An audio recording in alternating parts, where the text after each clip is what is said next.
I didn't start my interpreting career in the traditional way. I actually became an interpreter before I had any formal training. And it happened in two very different jobs, one in a school and one in a hospital. I'd like to share with you both stories, the challenges I faced, and what I wish I knew sooner.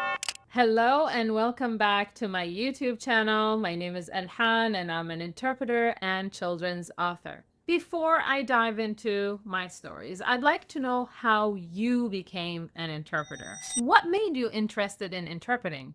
Drop your story in the comments section below because I think many people will relate to each other's stories. My first real interpreting experience happened in a school. I did talk about it in a previous video, but if this is your first time, this is the story.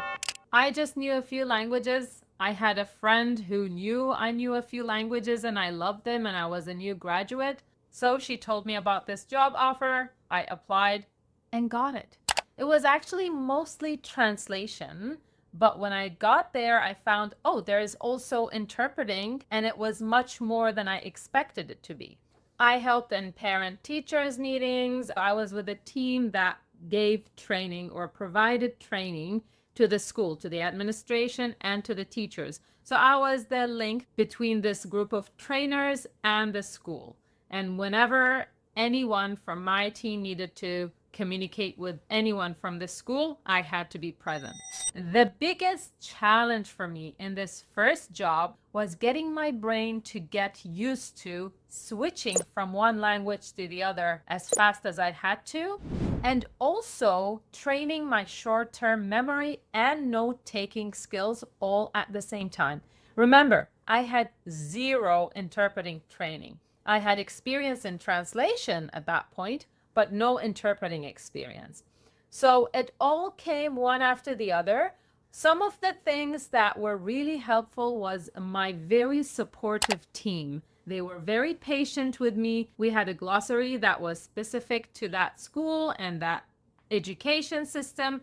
And once I learned the vocabulary, attended many meetings, the whole experience itself was my training. So I think I was lucky enough that I just had to dive into it. It was my job. I had to be at my best, so I would prepare for the meetings if I could. I would have separate meetings with my group and tell them, listen, I'm new. Please use one sentence at a time.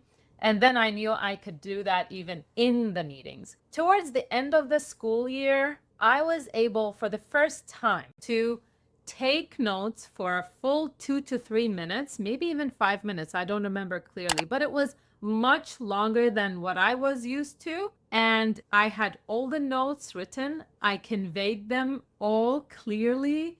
My team was surprised because they were used to, at that point, to conveying one sentence at a time to me. So they were keeping their method throughout the year. And then we had a guest speaker who didn't know my rules or what I preferred. So he started speaking at a length and I was able to do it. That was a surprise. That's the magic of our brains.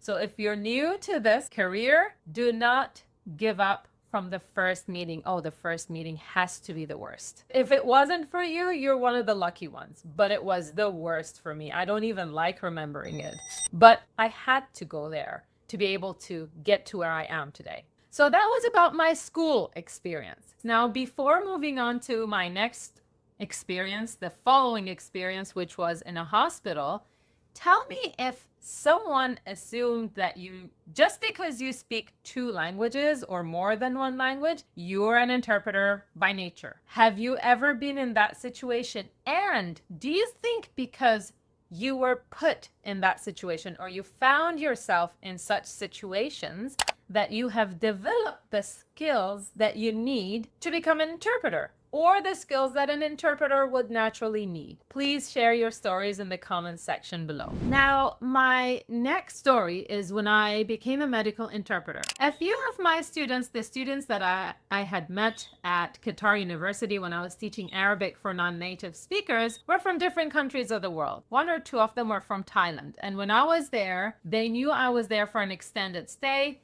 They contacted me. They said, "Oh, we know of this position in the hospital. Would you like to apply?" And I thought, well, medical interpreting? I have never done that, but you know what? I'm coming to the job interview. I went to the interview.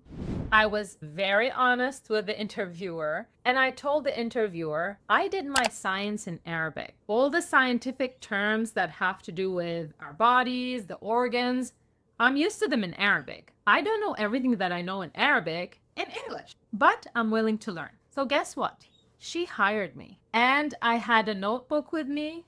The first interpreting assignment, I didn't know the silliest, simplest words in English because I was never exposed to them, because I never studied them in English.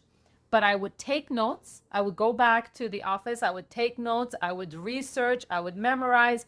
At this point, I had the interpreting skill of short-term memory, of note-taking, of being able to switch from one language to the other comfortably. It's just the vocabulary that was the problem. I was at this position for about 3 months. It was a summer position. So after 2.5 months, towards the end of my stay there, one of the doctors asked me, "Are you a medical student?" And you cannot imagine how happy I felt from the very, like, comparing myself from the very first interpreting assignment I had in this hospital, where I felt the patient was helping me and they knew better than I did, to this point where the doctor asked me, "Are you a medical student?" And with all pride, I said no, but I think I really love medical interpreting and I'm educating myself in it and in everything related to whatever I'm interpreting. And I really did research every disease or everything that the doctor would say to the patient and I wouldn't understand. I would make sure I'd go back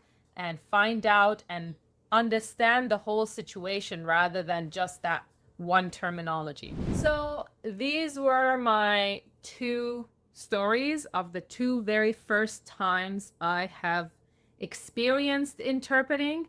It was after those 2 experiences that I have officially enrolled in a master's program for translation and interpreting, and it helped me gain the academic background as well as the experience that I had already accumulated.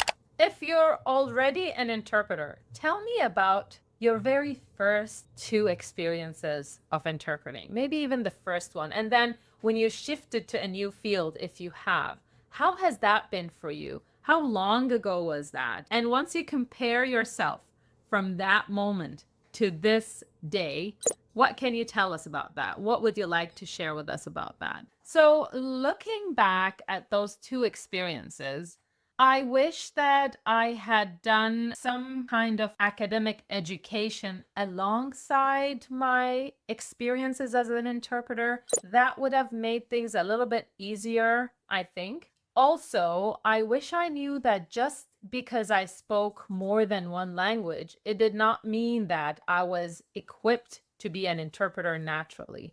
I needed to be trained. I needed to know how to act as an interpreter. I'll give you a small example of what I did today that I would have never done the very first month of me being an interpreter. The speaker would have spoken for 5 minutes, and then I would have said, "Oh, sorry, I can't do 5 minutes. You need to say 1 sentence." Right now, I know that I shouldn't be doing that. I should be interrupting the speaker, as bad as that may sound, but it's better than them saying the whole thing in 5 minutes and then telling them, "Oh, you have to repeat that." So right now, what I did actually today in one of my interpreting phone calls was to stop and interrupt the speaker and say, "Sorry, you've already mentioned 2 points. Please give me a minute to convey them to the other party, and then we're going to come back to you to continue what you would like to say." It's that confidence that you gain as an interpreter over time to make sure that things are going the way they should go so that you can convey the message as best as you can. Of course, there are many other aspects in an interpreter's life that would make interpreting go better and smoother, and we will discuss them in upcoming videos. If you're just starting out, what's one question that you wish someone would be clear with you about it and just tell you the answer? What is it in your mind that might be the obstacle between you and taking that next step of adding interpreting into whatever you're already doing or making it your main career. Tell me about that one thing that's bothering you right now. Leave it in the comments section below. Either myself or hopefully another experienced interpreter would answer you, or I will make a video about it in the future. Thank you very much for watching this episode.